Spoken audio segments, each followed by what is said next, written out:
much for joining me today for Everyday Yoga. I think everybody should do yoga every single day. I know it's made a huge difference in my life, and that's why I'm here today, because the difference yoga has made in my life, I would love to share with everyone else. Good differences, all of them, I promise. So let's start today in all fours. I don't usually do a lot of tabletop practices with you all, but it is a new year and maybe we should step it up just a little bit. So let's just start right here in tabletop. If you have some wrist issues, you can use your fists for wrists instead, or you might bring the hands out in front of you just a little bit instead of right underneath that shoulder.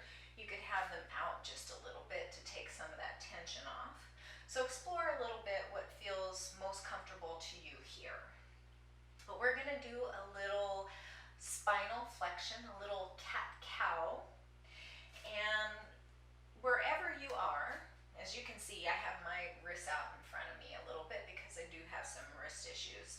But wherever you are, really press into those fingers. If you have the fingers extended and you're not in wrist for wrist, you really want to press in the fingers so you're not dumping all the weight right here in the wrist. Press into the fingertips and kind of think about maybe sort of, and it's impossible to do this, but if you think about having a cupcake underneath your hand and you don't want to mess up the frosting, kind of engage the fingers so that the hand is kind of cupped just a tiny little bit, and that will help take the pressure off the wrists. We're not going to be here super long. Drawing the crown away, just like if we were in Tadasana or a seated practice, we're wanting to have length in the spine. So tuck the chin to keep the neck long. Draw the crown away from the tail. And draw the shoulder blades down the back and close to one another. And when we inhale cow, we can curl up the toes here, bend the elbows just a little bit, and arch the back, drawing the heart forward. And when we exhale cat, we can flip the tops of the feet to the mat and round the back, drawing the chin into the chest. Again, you can flip those toes, bend the elbows, look up, really arch that back. Again, we never want to hurt ourselves, but flip the feet back over to the tops, round the back, and exhale. And continue this, inhaling in cow, exhaling in cat, alternating your feet if that feels good. If it feels better to keep the tops of the feet on the mat or curled under, those toes curled under, by all means honor your feet and do what they need. And one more in each. Cow pose, and then cat pose, rounding the back. And then let's bring the big toes together, take the knees out wide, and bring it all the way back to child's pose. And you can have the arms engaged here, nice and long. You can have the fingertips popped up.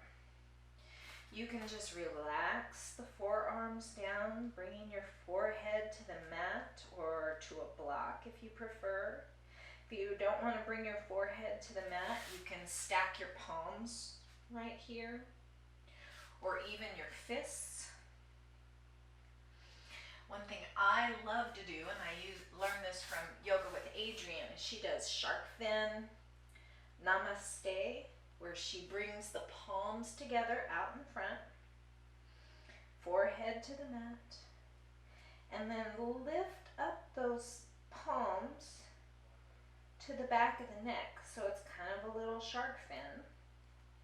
A really cool thing about this one is if you have tight triceps, this is a great stretch for those triceps. You could even walk your elbows out just a smidge, maybe Notice if you feel that in your side body as well as in the triceps. No matter where you have your arms, notice how your back expands as you inhale. And notice how your body relaxes as you exhale.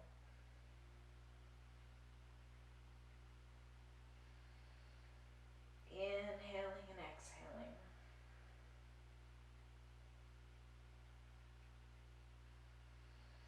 Let the knees be wide so the belly can fall between the thighs. Let the room, let the pose fit the body. And the next time you inhale, let's go ahead and come back to our palms, but keep the knees wide. And we're going to take the right palm and have it kind of right underneath your face. And then we're going to draw the left hand up the inside of the right arm like you're pulling back the bow so you can shoot an arrow. Reaching for a nice twist, just as high as your arm wants to go, wiggling the fingertips as you inhale here. And then as you exhale, we're going to thread the needle, drawing the left arm and left shoulder down to the mat behind the right. This is a wonderful stretch for those shoulders. You can let your left temple rest on the mat. If you want a little more, you can clasp your palms and give your left arm a gentle tug with the right. Your right forearm can be resting here, or you can draw the palm out long so you have a nice long space here. If you want to increase the twist, you could even draw the right arm up towards the sky. Maybe find a spot that feels particularly good for you. Or you could even bring the back of the right hand to the small of the back. So explore what feels good to you here, and it might be different today than it might be on another day, and it might be different on your right side than it is on your left side. Try to keep your hips square to the mat. And as you inhale, think about that left shoulder getting that wonderful little massage from your yoga mat. And when you're ready, the next time you inhale, go ahead and unwind. And then let's switch. Bringing the left palm back to the mat, kind of underneath your face. And then we're going to draw the right arm up the left like you're pulling back the bow. Reaching for the sky, inhaling here, wiggling those fingertips, and then threading that needle. You can again clasp those hands together to draw that right arm away, just a little invitation to give you a little bit more. You can extend the left arm. Really relax the upper body here as you keep your hips squared to the mat. Take the time to explore what feels good here. Maybe it's the arm extended. Maybe it's just resting here across the right forearm. Maybe it's bringing the back of the left hand to the small of the back. Let your body tell you what it likes today and give it to it.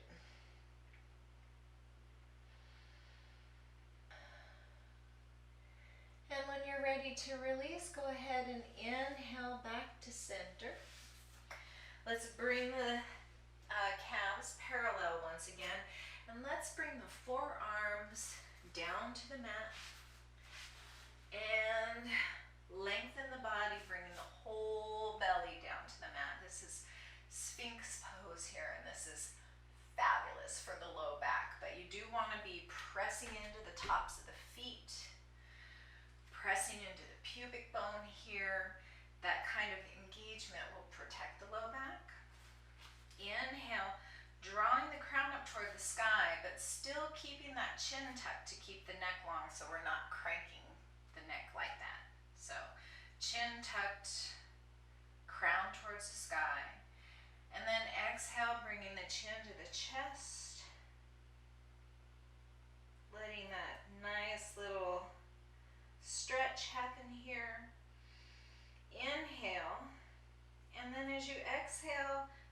right ear come towards the right shoulder. Inhale back to center. Exhale, left ear, left shoulder.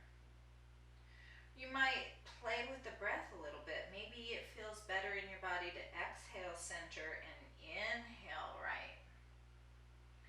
Exhale center and inhale left. Just back and forth, moving with the breath. Feeling the sensations that you notice in your neck, in your back.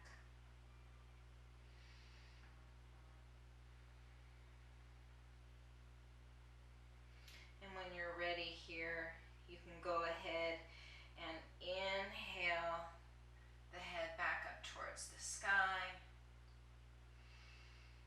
And bring your hands beside the ribs and push yourself back up to tabletop.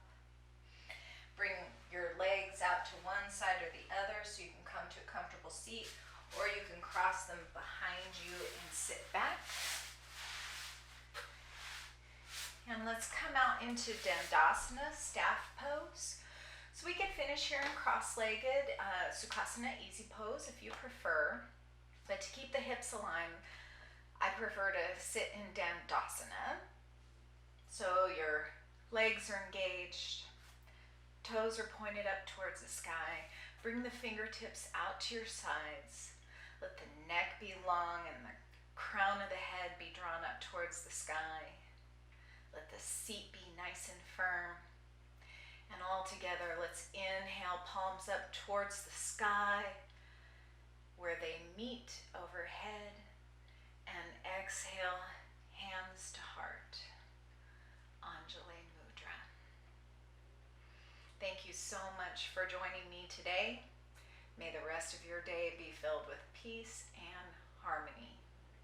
And how about a little well-being too? Namaste.